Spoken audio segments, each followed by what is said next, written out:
Yo, what is going on, ladies and gentlemen?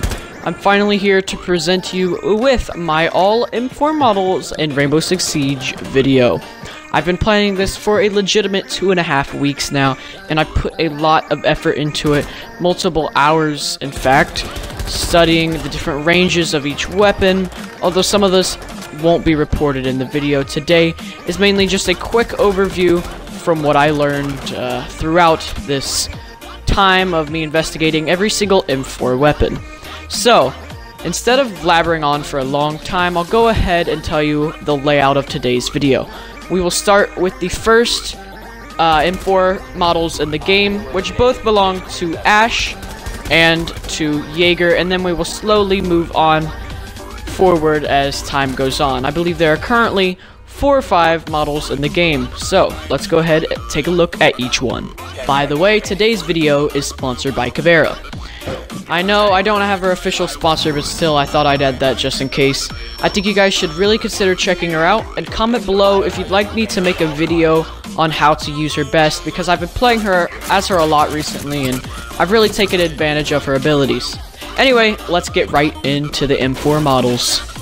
So, we're getting into the R4C. The weapon comparison thing I'm going to do to help you guys pick which weapon is better.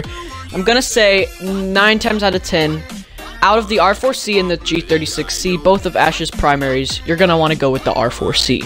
Now, this weapon does 41 damage, which is pretty high, and has a fire rate of 860, which makes it a lot like Twitch's weapon, in my opinion. It feels a lot like her F2 in the sense that it's super fast and quick to the trigger, and overall it's a really good weapon, but there are some downsides to it, and I'm going to show you how to shoot in just a second in Terrorist Hunt, because a lot of times I find myself aiming at the torso instead of at the head.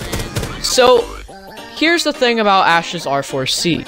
As much as it's an amazing weapon, and I do see a lot of professionals using it, I would beware, because if you cannot aim for those headshots and you're using a sight besides the ACOG, then you're definitely going to want to start around the torso with your aim, simply because this weapon has some kickback, and it's not all upwards recoil as you could see in the clip before. It's more just side to side kind of diagonal kickback that will indirectly cost you some major moments, so just make sure that you're aware of that. Unfortunately, despite Ash's R4C being a lovely weapon, I'm going to give it a 7.4 out of 10.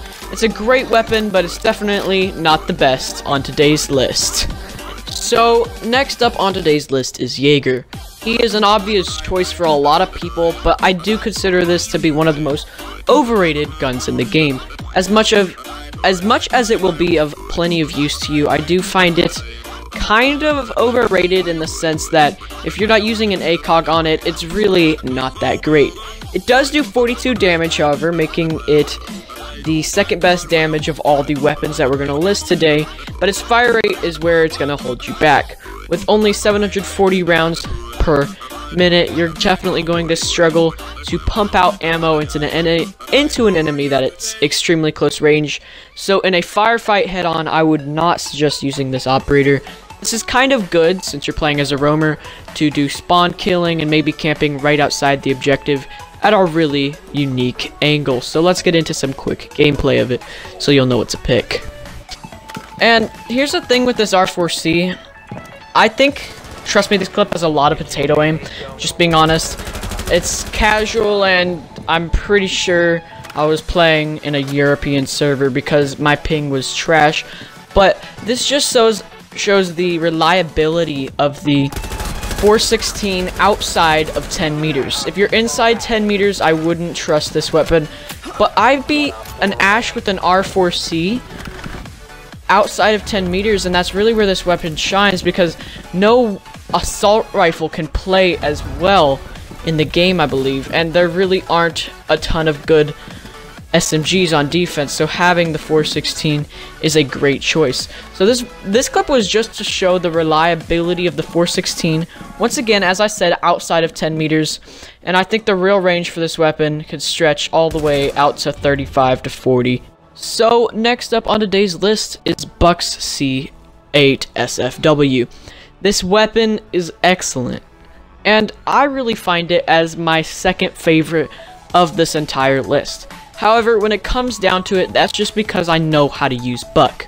So unfortunately, we're going to have to deduct some points at the end here from Buck's weapon, as much as I thoroughly enjoy using it. So, the C8 SFW does 38 damage. Sure, it's the lowest on the list, but it also has the second best fire rate at 837. The one thing you're going to want to watch, though, is look at down by the damage model and the mobility and everything. You'll see the recoil, and that's really going to be what's going to kill a lot of people on this weapon. Unless you know how to professionally use this weapon, it's just not going to cut it for you. So I would suggest using the holographic. Now, as I already said, or maybe I didn't. Wait, did I? Yes, I'm pretty sure I did. Anyway, I don't have any clips with this weapon. It's really hard for me to find any. All my clips have been wiped after November 4th, 2016, so I don't have much gameplay back from the golden age of Fuse, or the golden age of Buck. But I can at least tell you that the reason the C8 SFW is my second favorite on this list in all is just because of how well it works with Buck. Jager's 416 is the only thing that makes him good, in my opinion. Buck, though, his ability combined with his gun, and by the way, I'm not using his gun right now, this is his other one, really makes for a deadly combo, and it'll get you kills pretty quickly. So the hardest weapon for me to rate today is going to have to be the C7E that Jackal carries around. This weapon is very efficient, but unfortunately it just does not have the same capabilities as some of the other weapons. The issue with this weapon is that each gun I've listed today has its strength. The R4C is a very good weapon for beginners and is also very good for up close and quarters use. The 416 Carbine is very good at picking enemies off from afar, and the C8S patches up real well with Buck's shotgun. It just works really well with his operator despite not having the best stats. So where does the C7E fall on this list? Well, it's hard to tell, and it's hard for me to give this weapon a rating, but I'm going to try my hardest, and let me know if you disagree in the comments below.